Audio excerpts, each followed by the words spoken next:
spend your time consuming celebrity news and gossip, then you might be in for some bad news, because a study has found that those obsessed with celebrities are less intelligent. Dun, dun, dun. The study was done in Hungary and asked people to say yes or no to questions like, I often feel compelled to learn the personal habits of my favourite celebrity, and I'm obsessed by details of my favourite celebrity's life. They apparently found that people who scored higher on the celeb questionnaire generally tended to score lower in the intelligent tests. Now, I genuinely don't know how I feel about this, but I do think celebrity news can be a great escapism. It can be needed when the news is very, very grim, and there is so much grim news about. Well, I'm joined in studio by broadcaster Connor Bean. Connor, yes. Is there anything that is smart about celebrity culture? I actually think if you're into celebrity culture in a real way and you follow certain stories, it makes you very media savvy. It makes you very aware of the tricks maybe celebs are trying to pull on you. So you can spot a showman a mile away. Okay. You can kind of go, oh, this reality show I'm watching has a narrative that the producers are really trying, but the star of the show said on Twitter that that's not what happened at all. And it makes you go, what does editing do on shows? So I actually think if you have your wits about you, celebrity culture can teach you a lot about how media show them to you, and also the world in general. Like, people have different experiences, or people with a similar experience to yours, and go, wow, I really relate to so-and-so because I went through that as well. But people seem to, and always have, looked down their noses at what they call celebrity TV, reality TV. Why? When it is pure entertainment, when we don't have a problem with, say, an entertainment show like maybe Ant and Dec's show. Or even, sport, for example. Sport is entertainment. Full entertainment. And people in sport are incredibly talented. It's amazing. Athleticism, people who do sports coverage are super informed about what they're talking about. But that is a form of entertainment, and you would rarely hear sport spoken about in those terms. And I think part of it is people read celebrity culture as something that, quote unquote, women are interested in, which is obviously a massive generalization and not accurate. But I think it's read as something that's, quote unquote, for women, so it can be derided more easily or seen as not serious. When actually, if you dig into celebrity culture, it's a billion-dollar business. It has so much going on.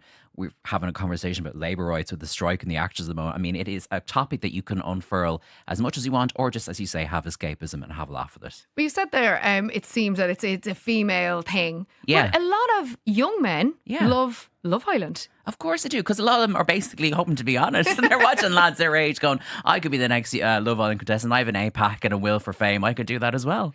So is there a difference when you've mentioned sport there? Yeah. It seems to be okay if people are, and to use the term, obsessed with maybe a cool music act. Yeah. Or certain actors, because they're saying, well, that's an art. Yeah.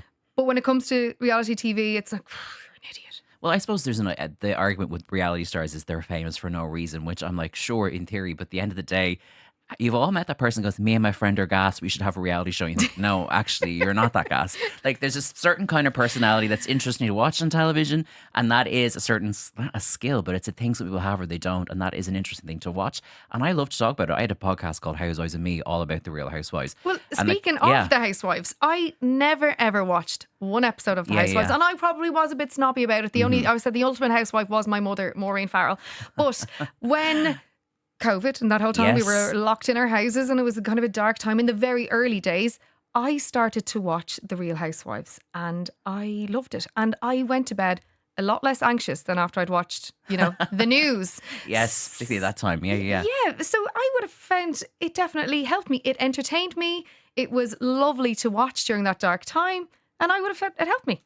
And when I started the podcast, it was peak pandemic times, and I was a fan of the shows already, but I was getting this wave of listeners and guests who, some were like me, had watched for 10 plus years, and some were like, I started watching 2 months ago, peak lockdown, and they were as knowledgeable because it filled that hole of escapism that they needed, but also they had really smart takes. They thought, this person does X and it reminds me of Y, but I wonder why I didn't like so-and-so, and then I had a different take. So again, we were engaging on a smarter level than just going, I don't like that person, she's not got nice hair colour. We kind of went a bit deeper. A bit deeper. Yeah. So messages here, I think this is just total snobbery. Why can't they just let us enjoy ourselves?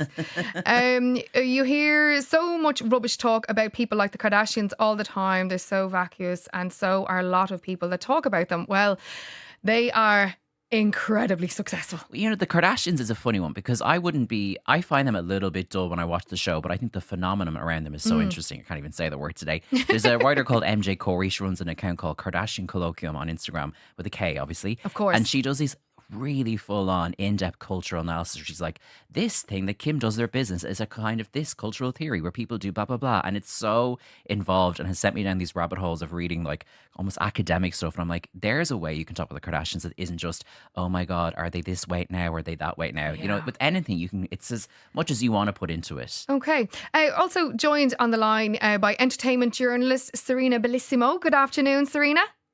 Hey, Mairead. How are you doing? Oh, I'm very good. What are your thoughts on this? Does liking or loving celebrities make us dumber?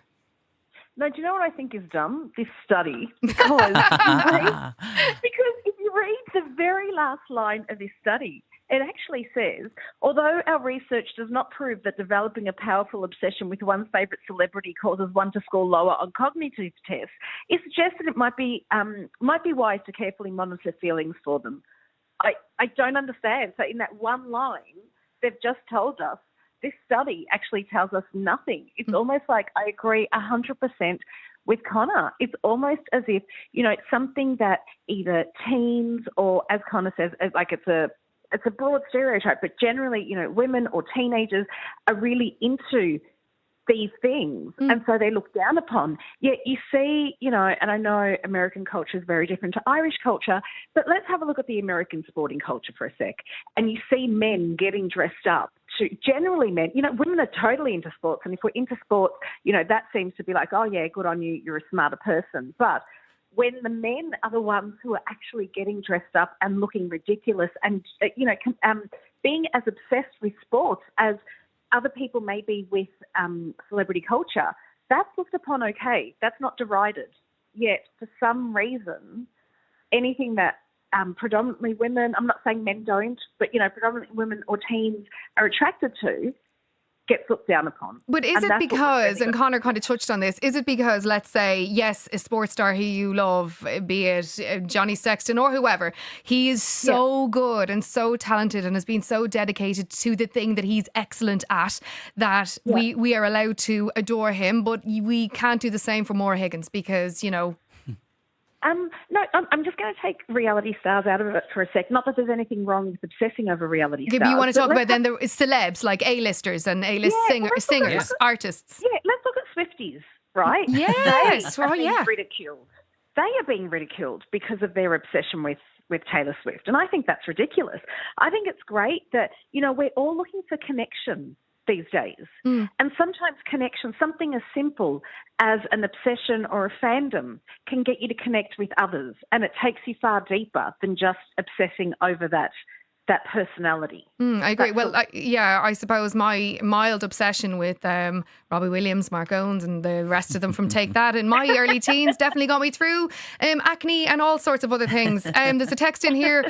I have to say I agree with this. I was at a dinner party recently where everyone was banging on about some celebrity story that was in the news that day. The chat went on for hours. We finally moved on.